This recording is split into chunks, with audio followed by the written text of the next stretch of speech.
अस्सलाम वालेकुम स्टूडेंट्स।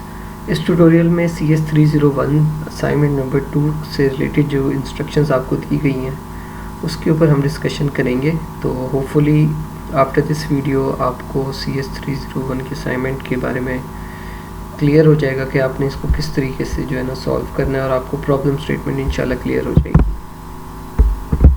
अच्छा, इस असाइनमेंट में जो आपने करना क्या है, सबसे पहले हमारे पास एक डाटा स्ट्रक्चर बनाना है आपने बुक स्टैक के नाम से।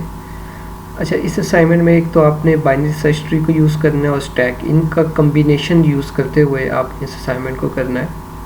यहाँ पे हमारे पास जो स्टैक की फंक्शनैलिटी होगी वो ये होगी कि जो मोस्ट रिसेंट बुक ऐड की गई है वो स्टैक के अंदर जाएगी और स्टैक उसको जो है वो ट्रैक करेगा।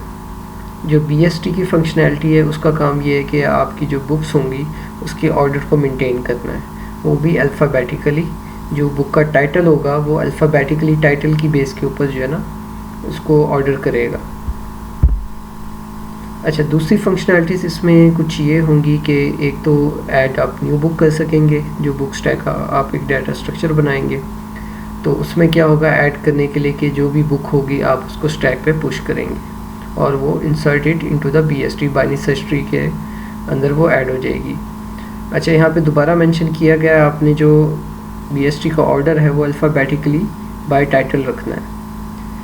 फिफ्थ इसकी फंक्शनैलिटी ये होगी कि जो भी रिसेंट एडिट बुक होगी जो आपकी स्टैक में जाएगी उसको आपने पॉप करना है स्टैक से या रिमूव करना है आपने उसको। सिक्स्थ में आप क्या करेंगे, आप जो है ना किसी भी बुक को सर्च कर सकेंगे उसके टाइटल की बेस पे, ठीक है। और यानी आपके पास आप ISBN नंबर जो है ना उसकी या फिर टाइटल की बेस पे उसको जो है ना आप उसको सर्च कर सकेंगे। सेवंथ फंक्शनैलिटी के अंदर हम जितना भी डाटा ऑलरेडी स्टोर है वो अल्फ़ाबेटिकली ऑर्डर के अंदर उसको इन ऑर्डर ट्रेवर्सल के थ्रू BST के अंदर करके उसकी सारी की जो लिस्ट होगी ना वो डिस्प्ले करवा देंगे।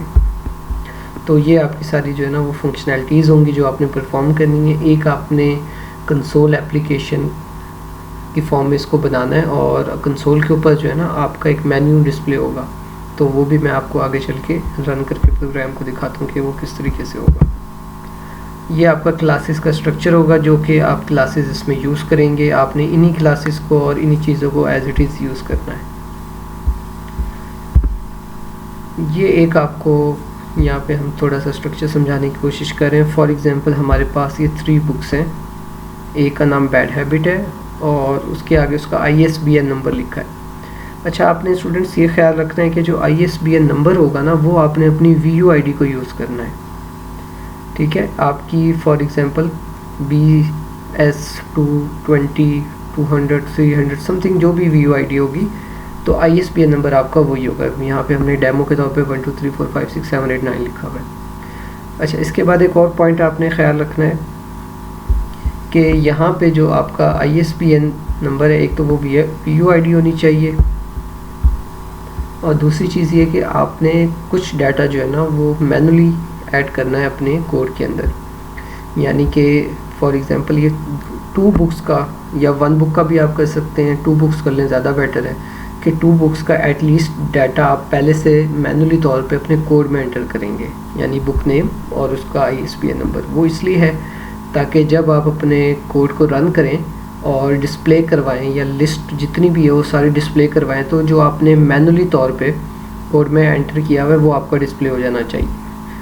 यानी प्रोग्राम रन हुआ, उसमें नई बुक ऐड नहीं करते हैं हम, जस्ट हम डिस्प्ले करवा रहे हैं, तो जो हमने मैनुअली तौर पे ऐड किया होगा वो शो होना चाहिए। अच्छा, जो मैनुअली तौर पे आप डाटा ऐड करें ना वहाँ पे आपने जो ISBN नंबर होगा वो अपनी VUID मेंशन करनी है। तो इस इंस्ट्रक्शन को आप ध्यान से सुने और इसको फॉलो करें, क्योंकि अगर आप इस तरह नहीं करते, VUID आपकी मैच नहीं करेगी तो आपके मार्क्स भी पार्शली डिडक्ट हो सकते हैं।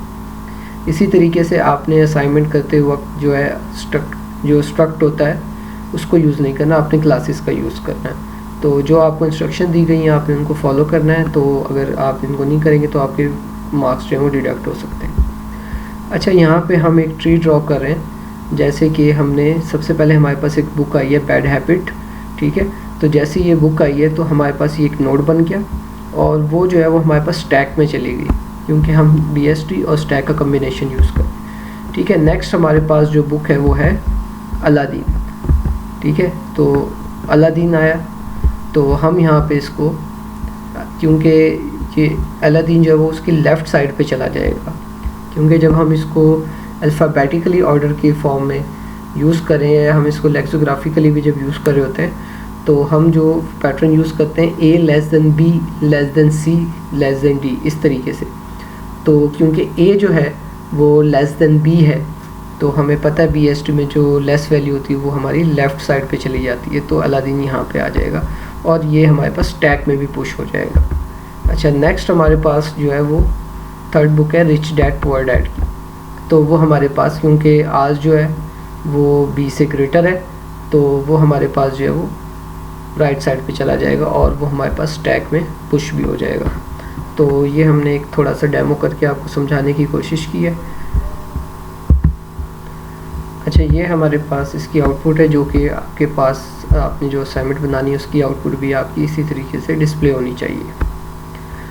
तो जैसे मैंने पहले बताया था, अगर हम 1 पे क्लिक करें यानी कि लिस्ट ऑफ ऑल बुक्स करें, तो जो पहले से मैनुअली हमने कोड में डाटा ऐड किया है, ये 2 बुक्स का मैंने ऐड किया हुआ है, अलादीन और बैड हैबिट, और ये शो हो गया। और आपकी यहाँ पे VUID शो होनी चाहिए ISBN की जगह, जो फर्स्ट बुक का आप ISBN ऐड करेंगे, ठीक है। इसी तरीके से 2 प्रेस करके हम न्यू बुक या कोई टाइटल उसका जो है वो ऐड कर सकेंगे, ठीक है। रिच डैड पुअर डैड हम कर सकते हैं और कुछ भी हम उसका ISBN नंबर दे देंगे, तो इस तरीके से ऐड हो गया। इसी तरीके से आप रिमूव करना चाहें तो 4 करें, तो जो आपने रिसेंट ऐड किया वो रिमूव हो जाएगी, जो कि रिच डैड थी। तो होपफुली आपको ये सारा कुछ समझ आ गया होगा और आपको ये आसानी होगी असाइनमेंट स्टेटमेंट समझने में, और इंशाल्लाह आप लोग ये असाइनमेंट जो है अच्छे तरीके से कर लेंगे इस तरह। Thank you.